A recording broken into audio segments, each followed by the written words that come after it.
Ya, Assalamualaikum warahmatullahi wabarakatuh. Selamat berjumpa lagi di program studi perjalanan wisata D3 perjalanan wisata Politeknik Negeri Lampung. Kali ini kita masuk ke dalam minggu pertama pembahasan mata kuliah K3L atau Keselamatan, Kesehatan Kerja dan Lingkungan. Nah, eh, langsung saja. Jadi dalam pembahasan kita dalam pertemuan ini kita ada 4 topik pembahasan utama. Yang pertama adalah jelas kontrak perkuliahan. Lalu nanti di pertemuan pertama ini kita akan lihat sebagai pengantar apa sih definisi K3 atau K3L, apa sih? Lalu apa hubungannya K3 dengan pariwisata? Dan dasar hukum apa yang digunakan untuk penerapan K3? Ya. Jadi untuk mata kuliah ini harapannya adalah mahasiswa akan mendapatkan konsep penguasaan pengetahuan konsep, prinsip, dan teknik penanganan gawat darurat yang relevan dengan perjalanan wisata. Nah, di garis bawah ya yang relevan dengan perjalanan wisata. Atau minimal paham prinsip-prinsip CPR dan K3 berbasis standar kompetensi kerja nasional Indonesia SKKI ini bidang K3. Jadi memang ini ada korelasinya antara K3 dengan pariwisata. Nanti kita bahas lebih dalam di pembahasan setelah ini. Oke, ada 12 capaian pembelajaran yang diharapkan dari teman-teman mahasiswa ini saat mengikuti perkuliahan ini dari awal nanti sampai akhir. Nah, di akhir harapannya teman-teman bisa menguasai ke-12 capaian ini, sehingga saat nanti melakukan penerapan proses K3 di dunia kerja, baik ya terutama di dunia perjalanan wisata ya, itu bisa secara maksimal. Oke, ini bisa dibaca sendiri. Intinya penekanannya adalah bagaimana bisa menerapkan seluruh komponen-komponen pelaksanaan K3 dalam industri perjalanan wisata. Nah, ini rencana pembelajaran kita, rencana perkuliahan kita. Mulai dari minggu 1 sampai minggu ke-16, di mana minggu ke-8 itu adalah UTS dan minggu ke-16 adalah UAS dan UAP nanti, tapi ada di pertemuan yang berbeda. Lalu minggu pertama kita akan bahas terkait kontrak perkuliahan, lingkup materi dan dasar hukum K3.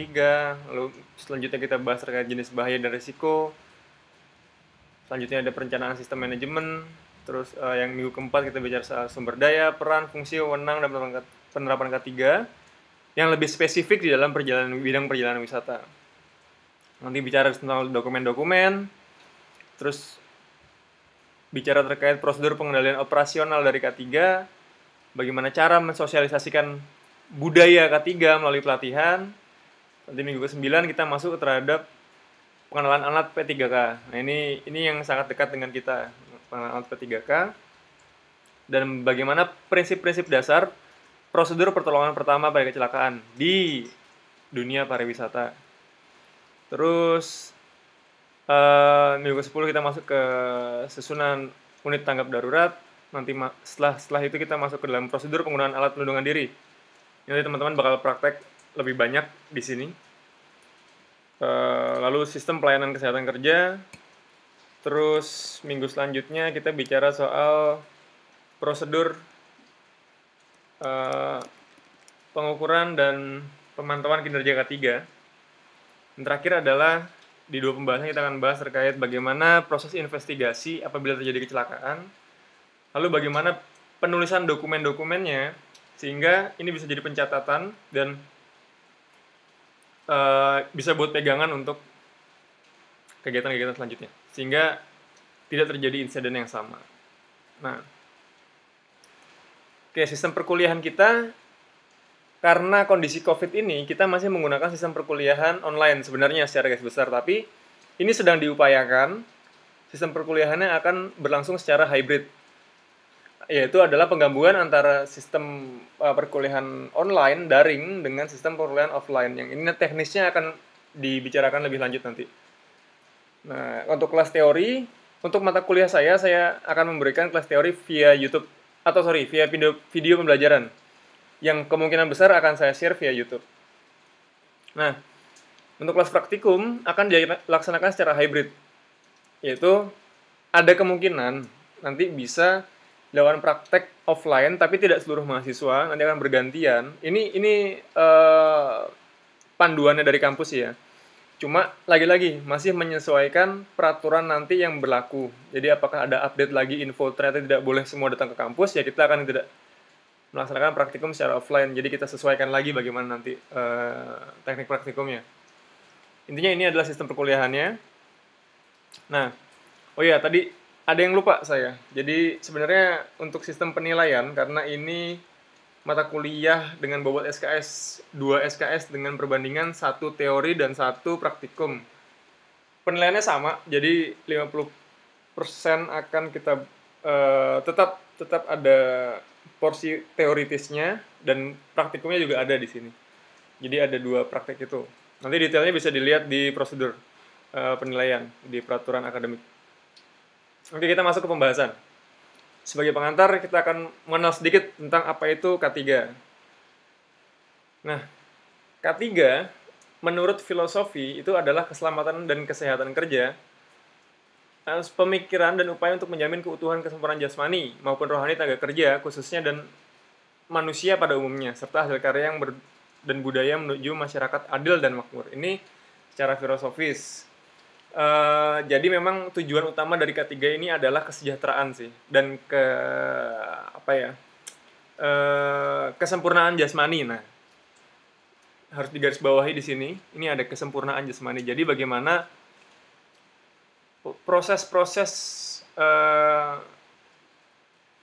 pengelolaan keselamatan dan kesehatan kerja dalam suatu bidang industri jasa ataupun industri barang dan lain-lain itu harus mengutamakan keselamatan dari pekerjanya. Itu yang terutama.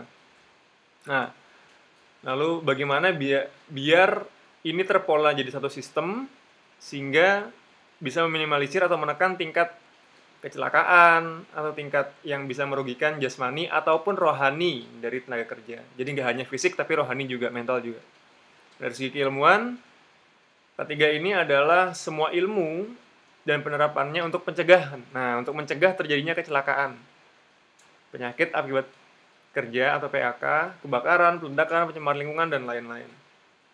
Nah, menurut OSHA 18001 tahun 2007, itu keselamatan kerja adalah semua kondisi dan faktor yang dapat berdampak pada keselamatan, kesehatan kerja, tenaga kerja, maupun orang lain. Jadi nggak hanya si pekerjanya, tapi orang lain juga yang ada di sekitar situ dikelola tingkat keamanan dari keberadaannya. Nah, ini secara garis besar menurut filosofi, keilmuan, dan panduan yang secara internasional apa itu K3. Jadi garis bawahnya adalah bagaimana suatu sistem untuk menjamin keutuhan dan kesempurnaan jasmani maupun rohani dari tenaga kerja. Nah, oke. Nah, ini bisa dilihat gambar ini adalah contoh-contoh yang paling sering kita temui apabila di industri konstruksi, misalnya di industri konstruksi. Terus memang yang paling dekat dan yang paling aware terhadap K3 ini salah satunya adalah pekerjaan-pekerjaan yang sifatnya fisik, atau ini kayak pembuatan konstruksi atau pekerjaan pabrik dan lain-lain. Mereka sangat-sangat aware terhadap K3 ini. Untuk di tourism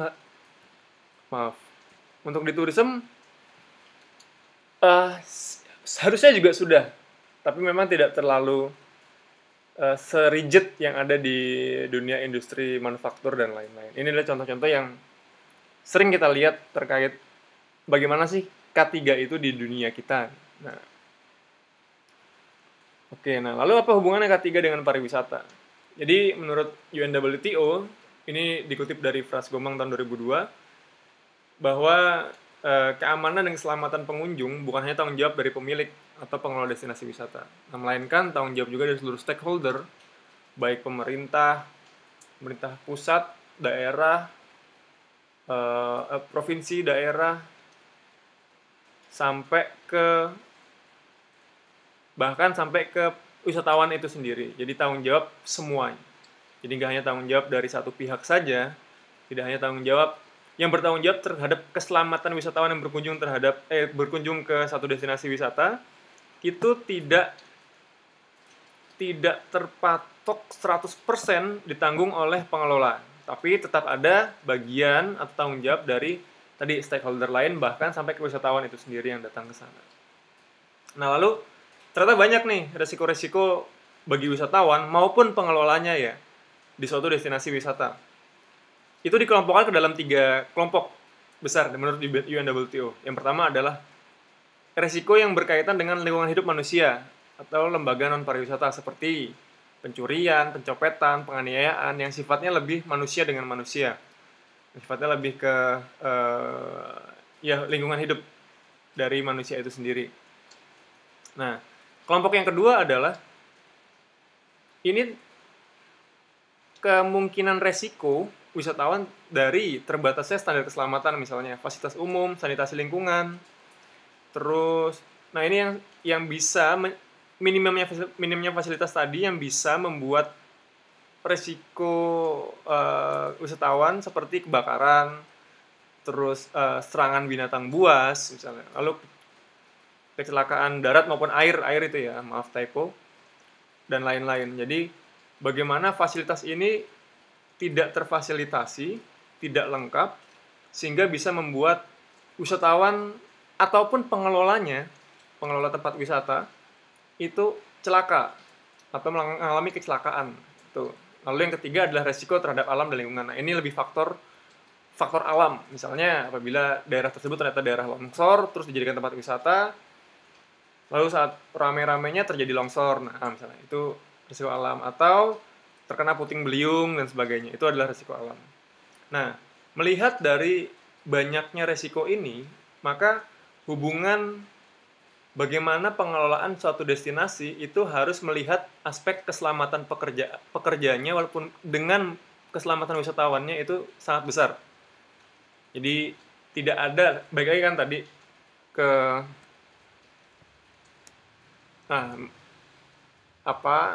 definisi K3 itu adalah menjamin keutuhan kesempurnaan jasmani dan rohani dari tenaga kerja walaupun wisatawan.